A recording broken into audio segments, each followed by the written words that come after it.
Cuando ves un suceso como el de ayer, ¿qué es lo primero que se te viene a la cabeza? Pues la verdad es que lo primero que se nos viene a la cabeza es tratar de ayudar.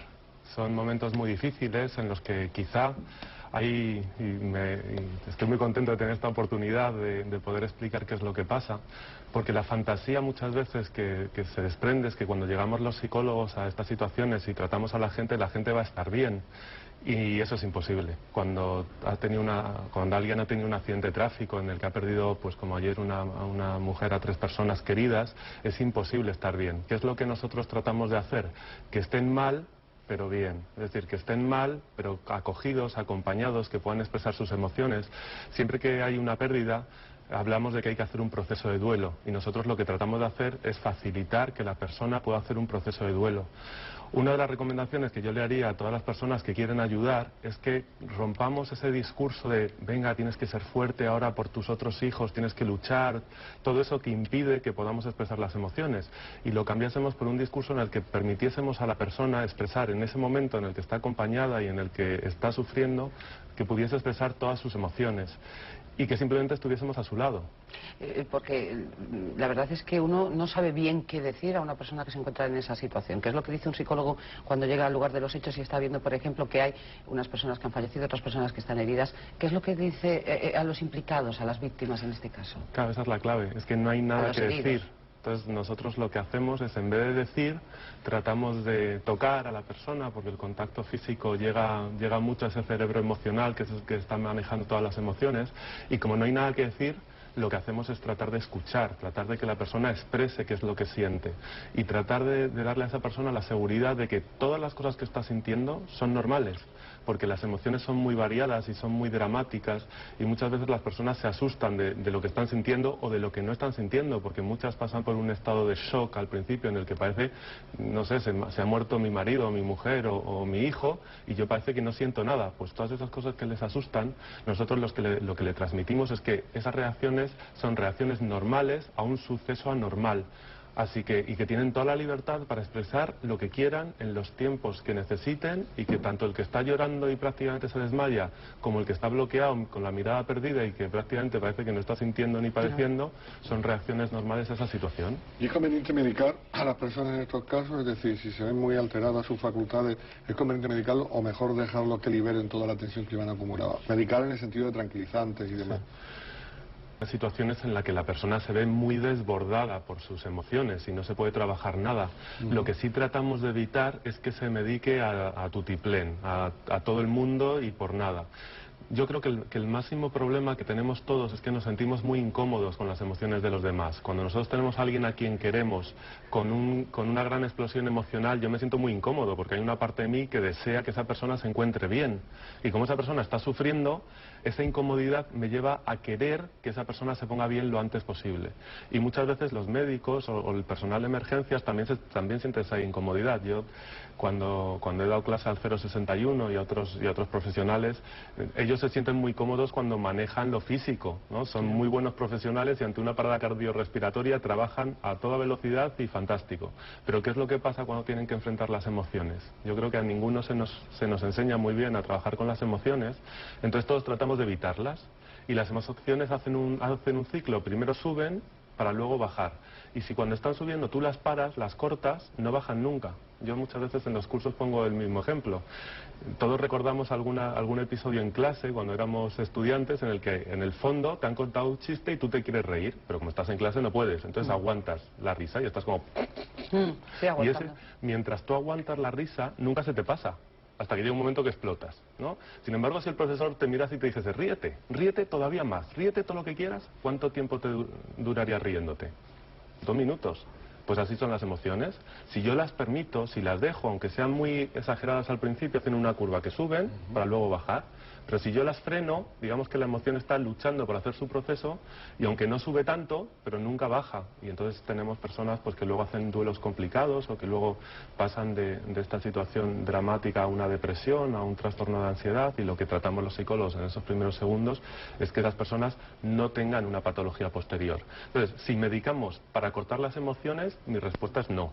Si medicamos para ayudar a que la persona tenga mejor bienestar en esos momentos que son tan difíciles, para luego poder expresar y luego vamos a estar ahí para que pueda expresar, entonces pues Pues cada persona reacciona de una manera, depende de muchos aspectos, depende de mi historia personal anterior, depende de mis recursos, depende de la sensación de control que yo haya tenido sobre la situación.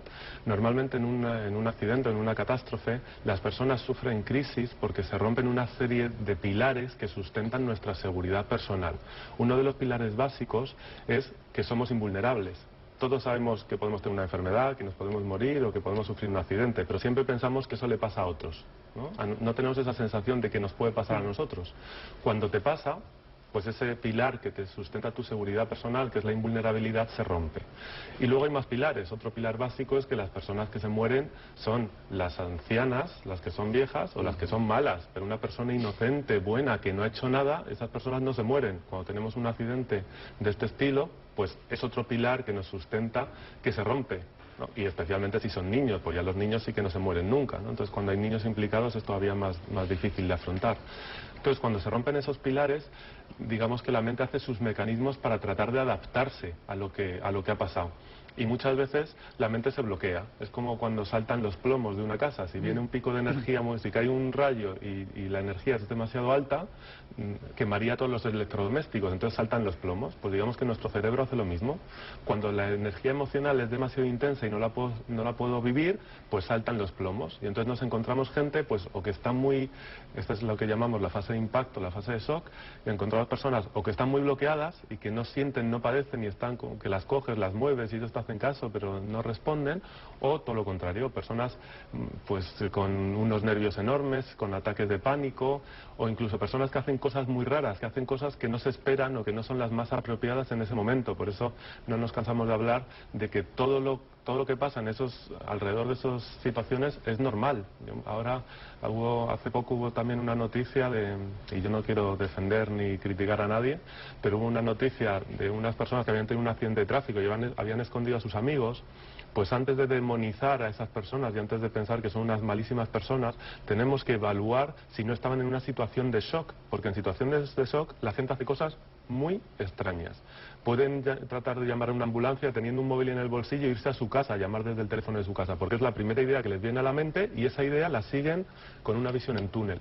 Entonces, pues eso es lo que ocurre, la persona está en shock y una vez que porque les damos seguridad, porque el peligro ya ha pasado, porque digamos que la energía emocional ha bajado un poco, pasan a la segunda fase que llamamos fase de reacción, que es cuando se dan cuenta realmente de lo que ha pasado y cuando empieza toda la expresión emocional, toda la tristeza, la culpa, la rabia, y ahí es el momento en el que las personas cercanas, decía antes, tiene que estar para que si la persona está triste, pues le deje llorar y simplemente permitas que llore, cogiéndole la mano, cogiéndole el hombro, diciéndole yo estoy aquí.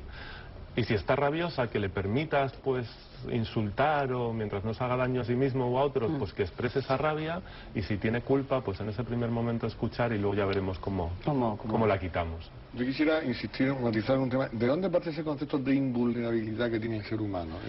¿Eso que es instinto de supervivencia o...? Claro, vivimos en un mundo que hemos construido un poco extraño, porque vamos en coches que corren a, bueno, no quiero decir la velocidad, pero como mínimo a 120, y nosotros corriendo por nosotros mismos nunca podríamos alcanzar más de probablemente 20 o 30 kilómetros por hora, vivimos en octavos y en décimos y cosas así, o sea, hacemos muchas cosas que en teoría van contra nuestra naturaleza.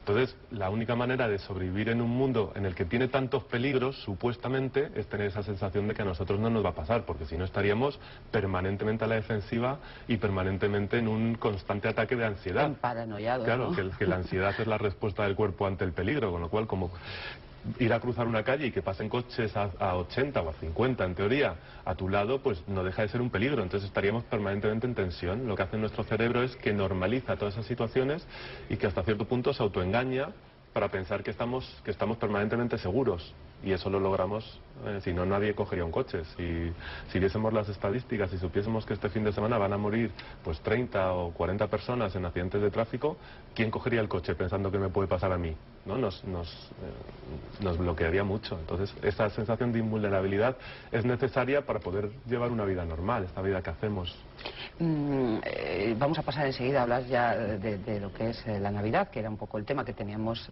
preparado en origen, pero sí que es cierto que el personal que atiende en estas situaciones también necesita una preparación, incluso hasta los propios psicólogos que atienden a las personas que han sufrido, por ejemplo, un accidente como el de ayer, ¿no? Sí, eso es lo más, para nosotros es lo más importante. Yo que trabajo, soy psicólogo de Cruz Roja y trabajamos fundamentalmente con voluntarios. Una de nuestras prioridades básicas es que los voluntarios que van a apoyar a otras personas no se vayan tocados de la situación.